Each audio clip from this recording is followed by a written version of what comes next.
Child care leave নিয়ে শিক্ষক শিক্ষিকা ও শিক্ষাকর্মীদের জন্য নতুন আপডেট। সন্তানের দেখাশোনার জন্য এবার বছরে দুবার ছুটি নিতে পারবেন পুরুষরা, নির্দেশ দিলেন বিচারপতি অমৃতা সিনহা।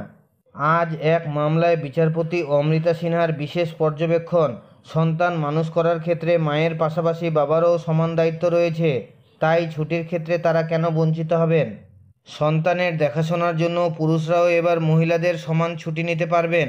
চাইল্ড কেয়ার লিভের ক্ষেত্রে পুরুষদেরও মহিলাদের সমান ছুটি দিতে সোমবার নির্দেশ দিয়েছে কলকাতা হাইকোর্ট। এক শিক্ষকের করা মামলায় এই নির্দেশ দেন বিচারপতি অমৃতা সিনহা। এই মামলায় বিচারপতি অমৃতা সিনহার পর্যবেক্ষণ, সন্তান মানুষ করার ক্ষেত্রে মায়ের পাশাপাশি বাবারও সমান দায়িত্ব রয়েছে, তাই ছুটির ক্ষেত্রে তারা কেন বঞ্চিত হবেন, তাদেরও সমান ছুটি পাওয়া উচিত। এই বিষয়ে 2018 সালে কেন্দ্রীয় সরকারের একটি আইন রয়েছে বলেও মনে করিয়ে দেন আদালত। কর্মরত মহিলারা সন্তানের দেখাশোনার জন্য 730 দিন অর্থাৎ 2 বছর চাইল্ড কেয়ার লিভ পেয়ে থাকেন। এর জন্য কোনো বেতন কাটা হয় না। এ রাজ্যে পুরুষদের ওই ছুটি 30 দিন দেওয়া হয়, তার বেশি ছুটি নিলে বেতন কেটে নেওয়া হয়। এই পার্থক্যকে চ্যালেঞ্জ করে হাইকোর্টে মামলা করেছিলেন ওই শিক্ষক।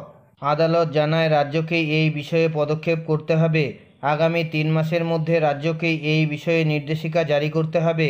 আদালত জানায় এবার থেকে মহিলাদের সমান ছুটি পাবেন পুরুষরাও।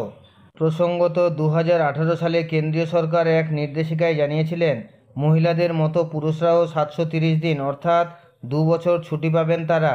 তবে কেবলমাত্র কেন্দ্রীয় সরকারি চাকরিতে সিঙ্গেল প্যারেন্টরা ওই সুবিধা পাবেন বলে জানিয়েছিলেন প্রধানমন্ত্রী নরেন্দ্র মোদীর সরকার।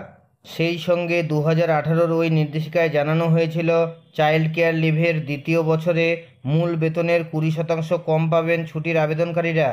দুটি সন্তানের ক্ষেত্রেই এই সুবিধা পাওয়া যাবে।